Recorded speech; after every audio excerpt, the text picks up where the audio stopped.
আজকে বর্তমানে একটা মৌসুম চলে আসছে, তাই না? মৌসুমটার নাম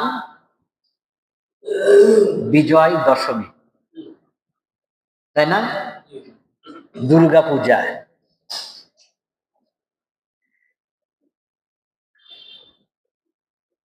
আমাদের এইরকম মৌসুম আসে না? কি কি আসে? ঈদুল আজহা আছে, ঈদুল ফিতর আছে, তারপর মাহি রমজান আছে, লাইলাতুল বরাত আছে, যেটা লাইলাতুল নিসফে মিন শাবান, সিরাতুন নাবি আছে। আমরা বিভিন্ন সময় এগুলো বিভিন্ন ভাবে আদায় করে থাকি। বলুন তো, আমাদের ঈদগাহ মাঠে কোনো একদিন একজন ইহুদি খ্রিস্টান নাসারা আসছে, আমরা মসজিদে তারাবির নামাজ এত সুন্দর করে আনন্দের সঙ্গে পড়তেছি, রাসূল সাল্লাল্লাহু আলাইহি ওয়াসাল্লামের সুন্নাত মনে করে। আজ পর্যন্ত কোনো ইহুদিদেরকে আমাদের সঙ্গে শামিল হয়ে এই আমরা যে কিভাবে নামাজ আদায় করতেছি, সালাত আদায় করতেছি, এইটা কোনো একদিন এসে ওনারা দেখছে? আমরা ঈদের দিন ঈদের নামাজ পড়ার পরে, ঈদুল জোহার নামাজ পড়ার পরে এসে আমরা কুরবানি জবাহ করি। কোনোদিন এসে আমাদেরকে সহযোগিতা করেছে?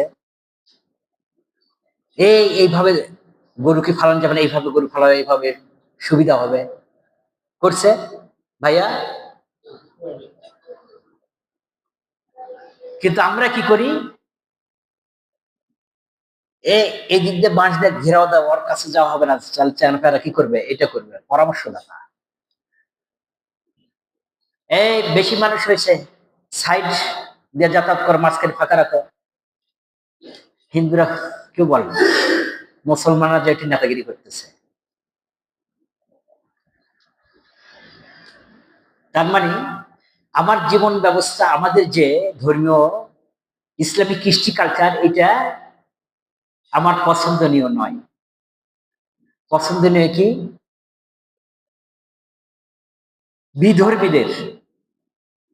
আচ্ছা, এই গোটা বিশ্বের মধ্যে এই এশিয়া মহাদেশে, ভারত উপমহাদেশে এই এলাকাতেই এই দুর্গাপূজার উৎসবটা সবচেয়ে বেশি। এরা কি বাংলা বৎসরকে সিলেক্টেড করে, মাসকে সিলেক্টেড করে, সেই অনুযায়ী তারা এটা পুজো পার্বণ গুলো করে। কিন্তু বলুন তো, আমেরিকা